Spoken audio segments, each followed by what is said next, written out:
Has anyone ever asked to pick your brain? If so, then you're gonna wanna watch this video because I'm gonna give you 3 ways to turn brain pickers into happy paying clients and also give you a bonus. It's a word-for-word script that you can use with family and friends who just have a few questions for you.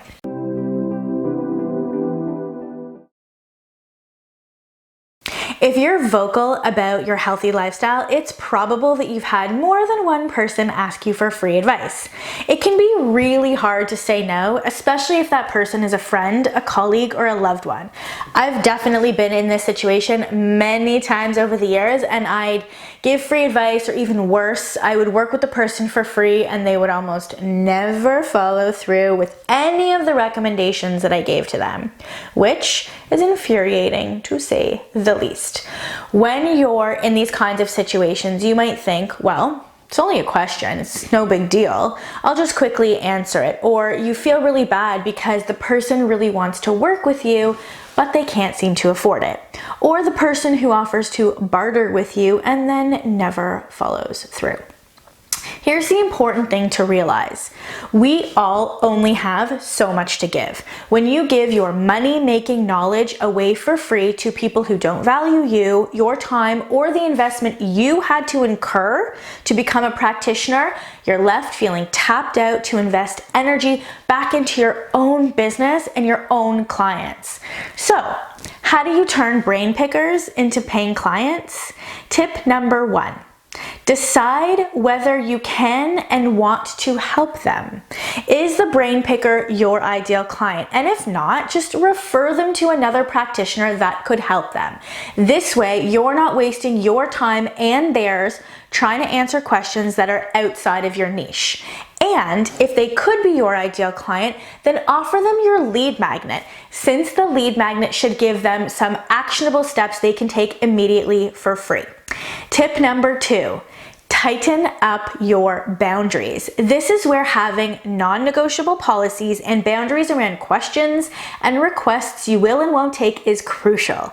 It's likely that you get asked the same questions over and over again, so create some videos or blogs that answer them. Then refer the brain picker to your free content.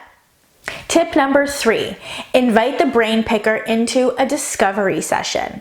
When I had my nutrition practice, I had a hard and fast rule that I didn't dole out advice or recommendations without going through a discovery session or a consult with that person. It didn't matter if they had a quick question or they wanted more in-depth info, everyone who asked me for help was invited to a discovery consult.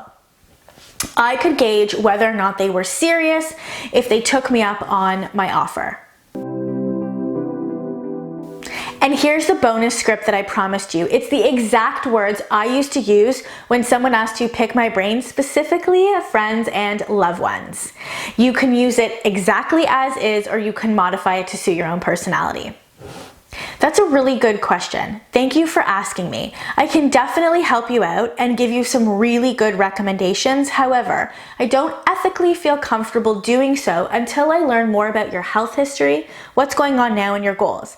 Even though it's a simple question, I'd hate to give you the wrong or an incomplete answer. So here's what I suggest. Let's book a complimentary assessment so that I can learn more about what's going on with you before I answer you. And this way, if we decide to work together in one of my programs, then we've gotten the initial part out of the way. So, would you like to book a complimentary session? Here's why this works so well. You are giving them a valid reason as to why you aren't going to answer their question. You don't feel ethically comfortable doing so. You explain how your professional process works and you seed the fact that you have programs that could help them. Then you make the ask. Whether they take you up on your offer is indicative of whether or not they value you, your time, and expertise. So the next time someone asks to pick your brain, remember these 3 tips. Now I'd love to hear from you. Have you ever been in a situation where you offered free advice and you later regretted it?